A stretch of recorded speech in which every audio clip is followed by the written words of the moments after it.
Hello, friends. This is Manju Khanna from Easy English in Tamil. இன்னைக்கு நம்ம பார்க்க போற டாபிக் என்னன்னு பார்த்தீங்கன்னா most commonly used English sentences. அதாவது இது நிறைய யூஸ் பண்ணுவோம் இந்த மாதிரியான சென்டென்சஸ். கொஞ்சம் டிஃபிகல்ட் கலந்த மாதிரி இருக்கும். வாங்க பார்க்கலாம். பார்க்கறதுக்கு முன்னாடி நம்ம சேனலுக்கு சப்ஸ்கிரைப் பண்ணாம இருந்தீங்கன்னா மறக்காம சப்ஸ்கிரைப் பண்ணிக்கோங்க. Follow us on Facebook and Telegram. டெலிகிராம்ல பார்த்தீங்கன்னா new words, sentences, grammar, practice test இந்த மாதிரி நிறைய எக்ஸசைஸ் கொடுக்குறோம். இங்கிலீஷை ஈஸியாக டெவலப் பண்ணுறதுக்காக. நீங்க உங்க இங்கிலீஷ சீக்கிரம் டெவலப் பண்ணணும்னு நினைச்சீங்கன்னா டெலிகிராம்ல ஜாயின் பண்ணிக்கோங்க. இப்போ வாங்க சென்டென்சஸ் என்னன்னு பார்க்கலாம். ஃபர்ஸ்ட் பாத்தீங்கன்னா the country is at peace with its neighbors for the first time in years. இதுக்கு என்ன மீனிங் அப்படின்னு பாத்தீங்கன்னா, இந்த நாடு இத்தனை ஆண்டுகளில் முதல் முறையாக தனது அண்டை நாடுகளுடன் சமாதானமாக உள்ளது. ஸோ நீங்க நினைக்கலாம் என்ன இவ்ளோ பெரிய சென்டென்ஸ் அப்படின்னு சொல்லிட்டு. இதுல பார்த்தீங்கன்னா, நம்மளுக்கு எல்லா வேர்டுமே தெரிஞ்ச வேர்டு தான். ஆனா நம்மளால வந்து அந்த சென்டென்ஸ ஃப்ரேம் பண்றது கஷ்டமா ஃபீல் பண்ணுவோம். ஸோ அதனால தான் வந்து ஒரு சில டிஃபிகல்ட் சென்டென்சஸ் இதுல குடுத்துருக்கோம் நம்ப. இப்ப பார்த்தீங்கன்னா, கண்ட்ரி நாடு. பீஸ்னா வந்து சமாதானமா போறது. நெய்பர்ஸ் அப்படின்னா பக்கத்துல இருக்கிறவங்கள வந்து நம்ம நெய்பர்ஸ் சொல்லுவோம். இங்க வந்து கண்ட்ரி பத்தி பேசுறதுனால பக்கத்து நாட வந்து நம்ம நெய்பரிங் கண்ட்ரி, நெய்பர்ஸ் அப்படின்னு சொல்றோம். ஸோ இந்த நாடு இத்தனை ஆண்டுகளில் முதல் முறையாக தனது அண்டை நாடுகளுடன் சமாதானமாக உள்ளது. ஸோ இது வந்து பிரசன்ட் சென்டென்ஸ். இது எப்படி பிரசன்ட் டென்ஸ் அப்படின்னு கண்டுபிடிக்கிறது பார்த்தீங்கன்னா, ஒரு சென்டென்ஸ்ல அது என்ன டென்ஸ் அப்படிங்கறத கண்டுபிடிக்கிறதுக்கு ஃபர்ஸ்ட் நம்மளுக்கு தெரிய வேண்டியது அந்த வேர்ப். வேர்ப் எதுன்னு கண்டுபிடிக்கணும். அது எந்த டென்ஸ்ல இருக்கு அப்படின்னு கண்டுபிடிக்கணும். ஸோ இங்க இஸ் அப்படிங்கிறது தான் இங்க வேர்ப். இது என்ன டென்ஸ்ல இருக்குன்னா பிரசன்ட் டென்ஸ். ஸோ இத வச்சு நம்ம சென்டென்ஸ் வந்து இப்ப நடக்கிறதா, இல்ல ஆல்ரெடி நடந்ததா, இல்ல நடக்க போறதா அப்படிங்கிறத நம்ம டிசைட் பண்ணிக்கலாம். ஸோ நீங்க டென்சஸ் வீடியோ பார்க்கலன்னா நீங்க போயிட்டு ஆல்ரெடி லிங்க்ல குடுத்துருக்கோம். இதுல பிரசன்ட் டென்ஸ்க்கு, பாஸ்ட் டென்ஸ்க்கு, ஃபியூச்சர் டென்ஸ்க்கு வீடியோ இருக்கு. நீங்க போய் பார்த்து தெரிஞ்சுக்கோங்க. அடுத்த sentence, the meat was hard to chew. இறைச்சி மெல்ல கடினமாக இருந்தது. இது பார்த்தீங்கன்னா எல்லாருக்கும் தெரிஞ்சதே தான் ரொம்ப. இது வந்து நம்ம சமைக்கும் போது எல்லாமே இந்த மாதிரி வார்த்தைகள பேசுவோம். ஸோ மீட் அப்படின்னா இறைச்சி, ஹார்ட் கடினமாக, மெல்ல அப்படின்றது மெல்றதுக்கு இங்கிலீஷ்ல வந்து சீவ் அப்படின்னு சொல்லுவோம். ஸோ இங்க வந்து கடினமாக இருந்தது அப்படின்னு சொல்லியிருக்கோம். ஏன்னா இந்த சென்டென்ஸ் வந்து பாஸ்ட் டென்ஸ். இங்க பாஸ்ட் டென்ஸ் குறிக்கிற வேர்ப் என்னன்னு பார்த்தீங்கன்னா வாஸ். ஸோ இப்போ உங்களுக்கு நல்லாவே புரியும். ஒரு சென்டென்ஸ் வந்து எந்த இதுல இருக்குது அப்படிங்கிற கண்டுபிடிக்கிறதுக்கு டென்ஸ் வந்து ரொம்ப ரொம்ப முக்கியம். The meat was hard to chew. இறைச்சி மெல்ல கடினமாக இருந்தது. இதுவே வந்து the meat is hard to chew அப்படின்னா இறைச்சி மெல்ல கடினமாக இருக்கிறது அப்படின்னு சொல்லுவோம். ஸோ அந்த மாதிரி தான் நம்ம வந்து ஒரே சென்டென்ஸ்ல ஏதாச்சும் சப்ஜெக்டை மாத்தி பார்க்கலாம், வேர்பை மாத்தி பார்க்கலாம், இல்ல ஆப்ஜெக்டை மாத்தி பார்க்கலாம். ஸோ இந்த மாதிரி நம்மளால எவ்வளவு முடியுமோ அந்த மாதிரி மாத்தி மாத்தி மாத்தி நிறைய சென்டென்ஸ் ஃப்ரேம் பண்ணீங்கன்னா உங்களுக்கு பிராக்டிஸ் அந்த மாதிரி பண்ணீங்கன்னா உங்களுக்கு எழுதவும் சரி பேசுறதுக்கும் ஈஸியா இங்கிலீஷ் வந்துரும். அடுத்த சென்டென்ஸ் பார்க்கலாம். Continue cooking until the meat is tender. இறைச்சி மென்மையாக இருக்கும் வரை சமைக்க தொடரவும். அதாவது இறைச்சி வந்து நல்லா மென்மையா ஆகுற வரைக்கும் சமைக்கணும். இப்போ வந்து நம்ம எடுத்து பார்ப்போம்ல பாதியில வெந்திருக்கா அப்படின்னு சொல்லிட்டு வேகல அப்படின்னா இன்னும் கொஞ்ச நேரம் வேகட்டும், சாஃப்ட் ஆகுற வரைக்கும் வேகட்டும் அப்படின்னு சொல்லுவோம்ல. அதுக்கு தான் இந்த சென்டென்ஸ். ஸோ டெண்டர் அப்படின்னா மென்மையா சாஃப்ட் ஆகுற வரைக்கும் வேகட்டும். அன்டில் த மீட், அந்த மீட் வந்து சாஃப்ட் ஆகுற வரைக்கும் கண்டினியூ வந்து நம்ம தொடர்ந்துகிட்டே இருக்கணும். எதை வந்து குக்கிங். ஸோ இதான் வந்து இந்த சென்டென்ஸ்க்கான meaning. Continue cooking until the meat is tender. இறைச்சி மென்மையாக இருக்கும் வரை சமைக்க தொடரவும். இப்ப நீங்க இந்த மீட் இடத்துல வேற ஏதோ ஒரு டிஷ் பேர் போட்டு நீங்க சொல்லி பார்த்தீங்கன்னா உங்களுக்கு நிறைய சென்டென்சஸ் நீங்க ஃப்ரேம் பண்ணலாம். Next, the reporters were asking a lot of tough questions. இதோட மீனிங் என்ன பார்த்தீங்கன்னா, நிருபர்கள் நிறைய கடினமான கேள்விகளை கேட்டுக்கொண்டிருந்தனர். ஸோ கேட்டுக்கொண்டிருந்தனர். ஸோ கேட்டுக்கிட்டே இருந்தாங்க. அப்ப வந்து இது முடிஞ்சிருச்சு. ஆனா எந்த டென்ஸ் அப்படின்னு பார்த்தீங்கன்னா, பாஸ்ட் டென்ஸ் தான். இது வந்து ஆ பாஸ்ட் டென்ஸ்க்கு பக்கத்துல வந்து ஐஎன்ஜி வந்துச்சு அப்படின்னா, அது வந்து பாஸ்ட் கன்டினியூயஸ். இறந்த காலத்துல அது வந்து தொடர்ந்து நடந்துகிட்டே இருந்தது. அத குறிக்கிறதுக்கான வேர்ட் என்னன்னு பார்த்தீங்கன்னா, வேர் ஆஸ்கிங். ஏன் வந்து ஆஸ்கிங்ல ஐஎன்ஜி வருது அப்படின்னு பாத்தீங்கன்னா, ஒரு செயல் வந்து தொடர்ந்து நடக்கும்போது ஐஎன்ஜி வரும். அதாவது கன்டினியூவஸ் டென்ஸ் அப்படின்னாவே ஐஎன்ஜி கூடவே சேர்ந்து வரும். நீங்க பிரசன்ட்ல பார்த்தாலும் சரி, பாஸ்ட்ல பார்த்தாலும் சரி, ஃபியூச்சர்ல பார்த்தாலும் சரி, கன்டினியூவஸ் டென்ஸ் எங்கெல்லாம் இருக்கோ அங்கெல்லாம் வந்து வேர்போட ஐஎன்ஜி சேர்ந்து வரும். ஸோ இது அப்படி பார்க்கும்போது இது வந்து past continuous tense. The reporters were asking a lot of tough questions. Tough questionsனா கடினமான கேள்விகள். Reportersனா நிருபர்கள். Next. It would have been easy for the team to win the game. ஆட்டத்தில் வெற்றி பெறுவது அணிக்கு எளிதாக இருந்திருக்கும். ஸோ இங்க இருந்திருக்கும் அப்படிங்கிறது வந்து it would have been so வந்து இருந்திருக்கும், இருக்கலாம், நடந்திருக்கும் அப்படிங்கிறதுக்கெல்லாம் வந்து should have, would have, good have நம்ம யூஸ் பண்ணலாம். இதை பத்தி வந்து நம்ம நெக்ஸ்ட் வீடியோல டீட்டெயில்டா பார்த்துட்டு அதுக்கப்புறம் இந்த சென்டென்ஸை நீங்க நான் போடுறதுக்கு அப்புறம் நீங்க வீடியோ பார்த்துட்டு இந்த சென்டென்ஸை நீங்க ஈஸியா புரிஞ்சுக்கலாம். இதோட மீனிங் என்னன்னா, ஆட்டத்தில் வெற்றி பெறுவது அணிக்கு எளிதாக இருந்திருக்கும். A number of patients were intolerant of the diet. பல நோயாளிகள் பத்திய உணவில் சகிப்புத்தன்மையற்றவர்களாக இருந்தனர். ஸோ இங்க பாத்தீங்கன்னா நம்பர் ஆஃப் பேஷண்ட்ஸ்னா நம்பர் ஆஃப் பேஷண்ட்ஸ் ஒரு குறிப்பிட்ட இல்ல பல அந்த மாதிரி சொல்றதுக்கு இது சொல்லலாம். நம்பர் ஆஃப் பேஷண்ட்ஸ்னா பல நோயாளிகள். ஸோ இருந்தனர் அப்படின்னு முடிஞ்சிருக்கு. இந்நேரத்துக்கு நீங்களே கண்டுபிடிச்சிருக்கலாம் இது என்ன டென்ஸ் அப்படின்னு. Past tense. ஏன் வந்து இங்க நம்ம வேர் அப்படின்னு யூஸ் பண்ணியிருக்கோம். நீங்க பாஸ்ட் டென்ஸ் வாஸ் சொல்லலாமே அப்படின்னு கேட்கலாம் நீங்க. வாஸ் அப்படின்ற பாஸ்ட் டென்ஸ் வந்து நம்ம சிங்குலர் சப்ஜெக்ட் வந்தா வாஸ் யூஸ் பண்ணுவோம். ப்ளூரல் சப்ஜெக்ட் வந்தா நம்ம வேர் யூஸ் பண்ணுவோம். இங்க நம்பர் ஆஃப் பேஷன்ஸ், பேஷன்ஸ் அப்படின்றது ப்ளூரல் சப்ஜெக்ட். ஸோ அதுக்காக நம்ம வேர் யூஸ் பண்ணியிருக்கோம். ஸோ டயட் அப்படிங்கிறது பத்திய உணவு. இன்டாலரண்ட் சகிப்புத்தன்மை அற்றவர்களாக. ஸோ டாலரண்ட் அப்படின்னா சகிப்புத்தன்மை சொல்லுவோம். சகிப்புத்தன்மை அற்றவர்களுக்கு இன்டாலரண்ட் அப்படின்னு சொல்லியிருக்கோம். Number of patients were intolerant of the diet. பல நோயாளிகள் பத்திய உணவில் சகிப்புத்தன்மையற்றவர்களாக இருந்தனர்.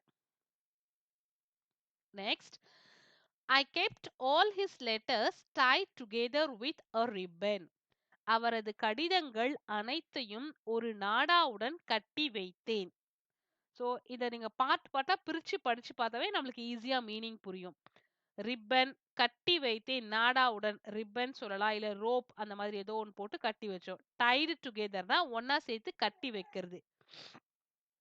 I kept all his lettersனா அவரது கடிதங்கள் அனைத்தையும். So I kept all his letters tied together with a ribbon. அவரது கடிதங்கள் அனைத்தையும் ஒரு நாடாவுடன் கட்டி வைத்தேன்.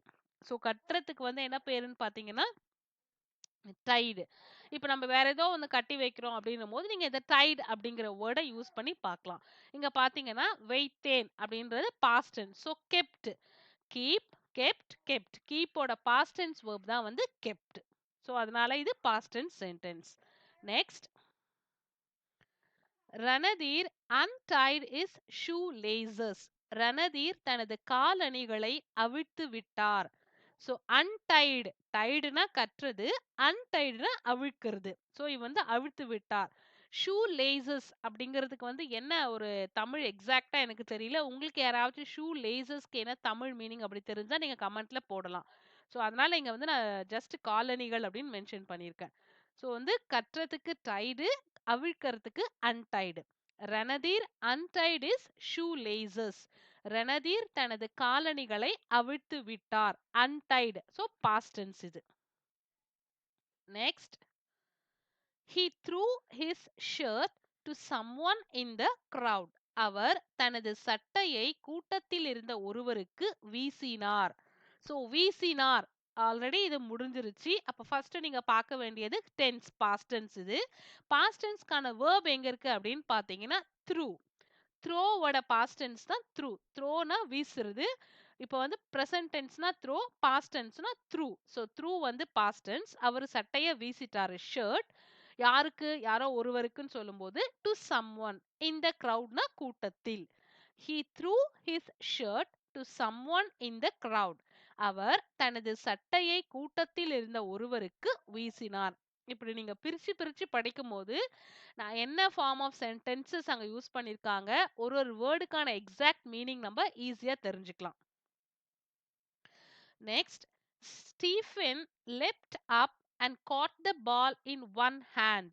ஸ்டீஃபன் மேலே குதித்து ஒரு கையில் பந்தை பிடித்தார். ஸோ ஆல்ரெடி இது முடிஞ்சிருச்சு. பிடித்தார் அப்படின்றதுக்கு வந்து இங்க பாத்தீங்கன்னா ரெண்டு பாஸ்ட் டென்ஸ் verb இருக்கு. லெப்ட் அப், லெப்ட் அப்படிங்கிறது ஒரு பாஸ்ட் டென்ஸ் அண்ட் காட் அப்படிங்கிறது ஒரு பாஸ்ட் டென்ஸ். லெப்ட் அப்படின்னா இப்ப நம்ம வந்து ஒரு பால் வந்து வேகமா வரும்போது நம்ம எகிரி வந்து கேட்ச் பிடிப்போம்ல, எகிரி குதிச்சு பிடிக்கிறது தான் வந்து லெப்ட் அப்படின்னு சொல்லுவோம். கேட்ச் பிடிக்கிறது வந்து காட் அப்படின்னு சொல்லலாம். ஸோ கேட்சோட பாஸ்ட் டென்ஸ் வந்து caught. So Stephen leapt up and caught the ball in one hand. Stephen மேலே குதித்து ஒரு கையில் பந்தை பிடித்தார். Next, he was wearing thick glasses. அவர் தடிமனான கண்ணாடி அணிந்திருந்தார். அணிந்திருந்தார், அணிந்து கொண்டிருந்தார். சோ வந்து அது கண்டினியூஸா நடக்குது நடந்துட்டு இருந்தது. அதனால இங்க வந்து was wearing அப்படின்னு யூஸ் பண்ணியிருக்கோம். நீங்க பாஸ்ட் கண்டினியூஸ்க்கு ஐஎன்ஜி சொன்னீங்க. அப்ப வந்து வேர்போட ஐஎன்ஜி வந்திருக்கு. இங்க ஏன் was வந்திருக்கு அப்படின்னு நீங்க கேட்கலாம். இங்க வந்து he wearing அப்படின்னா அந்த சப்ஜெக்ட்டுக்கான வேர்ப் வந்து அந்த சென்டென்ஸ் வந்து மீனிங்லெஸ்ஸா இருக்கும். சோ அவன் அவர் தடினமான கண்ணாடியை அணிந்திருந்தார் அப்படின்றதுக்கு he was wearing அப்படின்னு சொல்லணும். so he was wearing thick glasses. அவர் தடிமனான கண்ணாடி அணிந்திருந்தார். John injured in a terrible accident. John ஒரு பயங்கரமான விபத்தில் காயமடைந்தார். சோ காயமடைந்தார் அப்படின்றது injured. டெரிபிள் ஆக்சிடென்ட் பயங்கரமான விபத்தில். காயம் அடைந்தார்னா இன்ஜர்ட். இன்ஜர்ட் வந்து past tense. John injured in a terrible accident. John ஒரு பயங்கரமான விபத்தில் காயமடைந்தார். அடுத்த sentence, he teaches geography at the local secondary school. அவர் உள்ளூர் மேல்நிலை பள்ளியில் புவியியல் கற்பிக்கிறார். இங்க பாத்தீங்கன்னா லோக்கல் செகண்டரி ஸ்கூல் நீங்களே கண்டுபிடிச்சிருக்கலாம். உள்ளூர் மேல்நிலை பள்ளி. ஹி அப்படிங்கிறது அவர் சொல்லியிருக்கோம். ஜியாகிரபி புவியியல். டீச் கற்பிக்கிறார். இங்க வந்து பாத்தீங்கன்னா டீச் தான் ஆக்சுவலா வந்து verb. இது வந்து present tense. நம்ம ஆல்ரெடி நம்ம present tense வீடியோல போட்டிருக்கோம். he, she, it இந்த தேர்ட் பர்சன் சிங்குலர் சப்ஜெக்ட் வரும்போது நம்ம வந்து வேர்போட எஸ் சேர்ந்து வரும் அப்படின்னு சொல்லிட்டு. ஸோ அந்த மாதிரி வேர்போட எஸ் சேர்ந்து வந்ததான் டீச் அப்படின்னு சொல்லுவோம். ஹி இது வந்து நம்ம டீச்சர்ஸ் அப்படின்னு படிக்க கூடாது. டீச் அப்படின்னு படிக்கணும். He teach geography at the local secondary school. அவர் உள்ளூர் மேல்நிலை பள்ளியில் புவியியல் கற்பிக்கிறார். கற்பிக்கிறார். டீச் அப்படின்றது வந்து present tense. Next, I learned to drive when I was 17. நான் 17 வயதில் வாகனம் ஓட்ட கற்றுக்கொண்டேன். ஸோ ஆல்ரெடி கத்துக்கிட்டேன். ஸோ அப்படி கத்துக்கிறதுக்கு என்ன அப்படின்னு பார்த்தீங்கன்னா லேர்ன் அப்படின்னு சொல்லலாம். கத்துக்கிறதுக்கு நான் கத்துக்கிட்டேன் அப்படின்றது வந்து லேர்ன்ட் அதோட பாஸ்ட் டென்ஸ். எப்போ வந்து பார்த்தீங்கன்னா நான் 17 வயசா இருக்கும்போதே. ஸோ அப்போ வந்து நம்ம எப்போ அப்படின்றதுக்கு வென் சொல்லியிருக்கோம். When I was 17. நான் 17 வயதில் வாகனம் ஓட்ட கற்றுக்கொண்டேன். Next, wild animals should not be kept in zoos. காட்டு விலங்குகளை மிருக காட்சி சாலையில் வைக்க கூடாது. ஸோ வைல்ட் அனிமல்ஸ் அப்படிங்கிறது காட்டு விலங்குகள். மிருக காட்சி வந்து ஜூஸ் அப்படின்னு சொல்லுவோம். வைக்க கூடாதுன்னா should not be kept. So இப்போ இந்த ஷுட் வந்து பார்த்தீங்கன்னா வேண்டும் அப்படிங்கிற மீனிங்ல தான் எல்லா இடத்துலையுமே யூஸ் பண்ணுவோம். ஷுட் நாட்னா நம்ம கூடாது அப்படின்னு அர்த்தம். இந்த ஷுட்டுக்கான வந்து ஷெல் ஷுட் அப்படிங்கிற ஆல்ரெடி நம்ம வீடியோ போட்டிருக்கோம். ஷுட்டை பத்தி உங்களுக்கு எதனா நீங்க தெரிஞ்சுக்கணும்னு நினைத்தீங்கன்னா அந்த வீடியோல நீங்க போய் பாத்தீங்கன்னா லிங்க் வந்து கீழே கொடுத்துருக்கோம். பார்த்து செக் பண்ணிக்கோங்க. So wild animals should not be kept in juice. வைக்க கூடாது அப்படிங்கிறதுக்கு மீனிங் தான் வந்து should not be kept. she is a little taller than her sister. she is அப்படிங்கறோட கான்ட்ராக்ஷன் ஃபார்ம், அதாவது ஷார்ட் ஃபார்ம் தான் she is அப்படி போட்டிருக்கோம். அவள் அவளுடைய சகோதரியை விட சற்று உயரமானவள். இதுல பாத்தீங்கன்னா ரெண்டு பேரை கம்பேர் பண்ணி சொல்றோம். சோ இது வந்து கிராமர்ல பார்த்தீங்கன்னா, இதுக்கு பேர் வந்து என்னன்னு பார்த்தீங்கன்னா, டிகிரீஸ் ஆஃப் கம்பேரிசன். இந்த டிகிரீஸ் ஆஃப் கம்பேரிசன்ல 3 டெர்ம்ஸ் இருக்கு. Positive, comparative, superlative. ஸோ அந்த மாதிரி கம்பேர் பண்ணி சொல்லும்போது நம்ம தேன் யூஸ் பண்ணுவோம். அந்த தேன் தான் வந்து கம்பேரிட்டிவ் ஃபார்ம். இப்பவே இந்த தேன் வந்துச்சு அப்படின்னாவே நம்மளோட கம்பேரிட்டிவ் ஃபார்ம் தான் கம்பேரிட்டிவ் டிகிரி தான் யூஸ் பண்ணுவோம். அதான் வந்து டாலர். டால், டாலர், டாலெஸ்ட். டால் வந்து நம்ம பாசிட்டிவ்ல யூஸ் பண்ணுவோம். டாலர் வந்து கம்பேரிட்டிவ்ல, டாலெஸ்ட் வந்து சூப்பர்லேட்டிவ்ல. சோ அவள் அவளுடைய சகோதரியை விட சற்று உயரமானவள். He is a bit shorter than me. நான் ஆல்ரெடி சொன்ன மாதிரி இதுவுமே வந்து கம்பேரிட்டிவ் டிகிரி தான். அவர் என்னை விட சற்று குட்டையானவர். ஸோ 2 பேரையும் கம்பேர் பண்ணி, நீ என்னோட ஹைட்டா இருக்க, நான் உன்னோட ஹைட்டா இருக்கேன், அந்த மாரி எல்லாம் கம்பேர் பண்ணும்போது, நீங்க இந்த மாரி சென்டென்ஸ் ஃப்ரேம் பண்ணிக்கலாம். a bit அப்படின்றது சற்று, சற்று. இப்ப வந்து a bit லேட்டர் அப்படின்னா நம்ம என்ன சொல்லுவோம்? கொஞ்சம் தாமதமா வந்து ஆயிடுச்சு அப்படின்னு சொல்லுவோம்ல. அப்ப அப்ப பிட் அப்படின்றது சற்று. எங்கெல்லாம் நம்ம வந்து சற்று வேகமா பண்ணு, சற்று ஸ்லோவா பண்ணு அப்படின்னு சொல்லுவோம்ல. அந்த இடத்துலலாம் வந்து நம்ம a bit அப்படிங்கிறத யூஸ் பண்ணிக்கலாம். I hope it will be sunny tomorrow. நாளை வெயிலாக இருக்கும் என்று நம்புகிறேன். ஸோ நம்புகிறேன், நம்புறேன். அது வெயிலா இருக்கும் அப்படின்னு நம்புறேன். அப்போ வந்து அது ஃபியூச்சர் டென்ஸ். அதனால நம்ம இங்க வில் யூஸ் பண்ணியிருக்கோம். அதுக்கப்புறமா இன்னொன்னு பார்த்தீங்கன்னா, நீங்க இது வில் இல்லாம டுமாரோ அப்படிங்கிறது நாளைக்கு. ஸோ நாளைக்கு எதெல்லாம் பண்ண போறோமோ, அதெல்லாம் வந்து ஃபியூச்சர் டென்ஸ்ல வரும். அத வச்சு நீங்க இது என்ன டென்ஸ் அப்படிங்கிறத ஈஸியா ஐடென்டிஃபை பண்ணிக்கலாம். Next, tomorrow it will B cloudy and cool. நாளை மேகமூட்டமாகவும் குளிராகவும் இருக்கும். ஸோ கிளவுடி அப்படின்னா மேகமூட்டமா இருக்கிறது. கூல்னா குளிரா இருக்கிறது. இத வச்சு நீங்க ஈஸியா கண்டுபிடிச்சுக்கலாம். இது என்ன டென்ஸ்ன்னு சொல்லிட்டு. உங்களுக்கு வந்து 2 க்ளூ இருக்கு. வில் இருக்கு. டுமாரோ இருக்கு. ஸோ இது 2 வச்சுமே நம்ம வந்து ஃபியூச்சர் டென்ஸ் அப்படின்னு சொல்லலாம். The experiment was a big success. சோதனை பெரிய வெற்றி அடைந்தது. அடைந்ததுன்னா முடிஞ்சிருச்சு. ஸோ அதுக்கான வெர்ப் வந்து பாஸ்ட் டென்ஸ் வாஸ் இருக்கு. பிக் சக்சஸ்னா பெரிய வெற்றி. எக்ஸ்பிரிமெண்ட்னா சோதனை.